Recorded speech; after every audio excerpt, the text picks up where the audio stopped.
Avec Philippe Spanghero. C'est une soirée exceptionnelle aujourd'hui à laquelle on va assister. D'ailleurs, la cérémonie d'ouverture va bientôt commencer.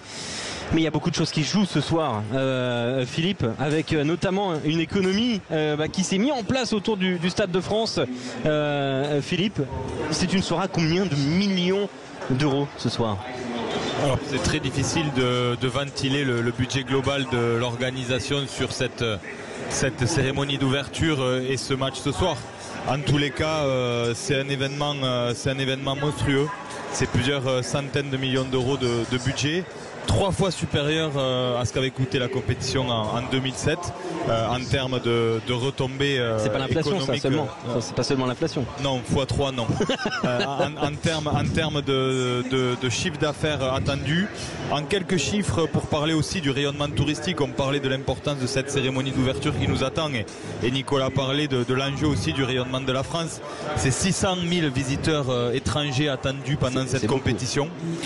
C'est un des plus gros chiffres des Coupes du Monde, quasiment équivalent à l'Angleterre de 2015, au-delà de toutes les autres éditions.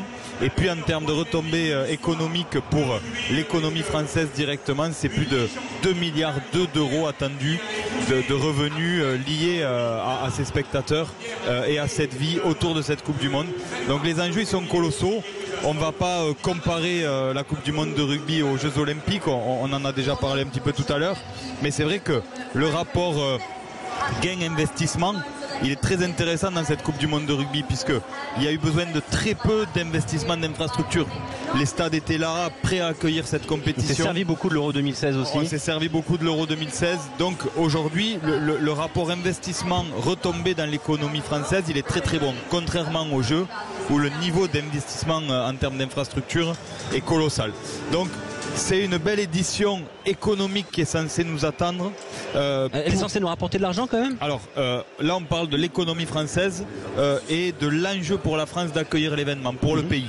Si maintenant on revient à ce qui nous intéresse et puis au rugby français et à la façon dont cette compétition va aider le rugby français à inverser la dynamique de licenciés et à retrouver une bonne santé économique. Là, les nouvelles ne sont pas très bonnes puisqu'il y a des projections qui ont été faites depuis 2017, date à laquelle on a eu l'attribution de cette Coupe du Monde. Et puis, depuis 2017, à chaque fois qu'il y avait une revue financière, on a revu les ambitions à la baisse. On est parti de 200 millions de revenus attendus pour 80 millions, pour arriver aujourd'hui à 40 millions.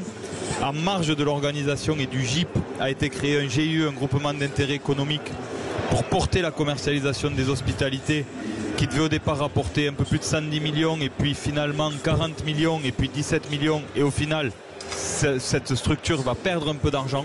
Donc une fois qu'on a dit ça, il se passe quoi? L'argent direct, les revenus directs ne vont pas ruisseler sur le rugby amateur.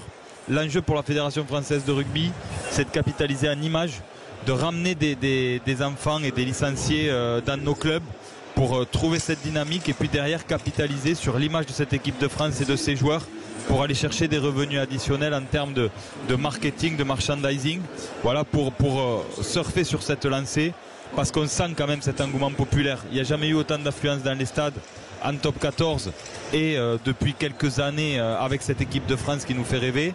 Il n'y a jamais eu autant d'audience. Donc les voyants sont au vert, les bases sont bonnes pour repartir sur un rugby français beaucoup plus ambitieux que ce qui a pu l'être, puisque en quelques mots l'enjeu c'est quoi? Rugby français, deuxième sport de très loin en termes de médiatisation, loin derrière le football, loin devant les autres, 10e sport en termes de licenciés. Donc on a décroché clairement et donc cette Coupe du Monde elle doit nous servir vraiment à montrer que le rugby est un sport particulier et à attirer des enfants dans nos clubs. C'est une question à laquelle tu as répondu aussi dans le journal Le Figaro dans une très belle chronique, Philippe Spanghero. Est-ce, en termes d'organisation, et je pense que le monde politique regarde ça aussi aujourd'hui, une répétition des Jeux Olympiques de 2024? Alors on en a un peu parlé au début de cette émission et de la prise d'antenne.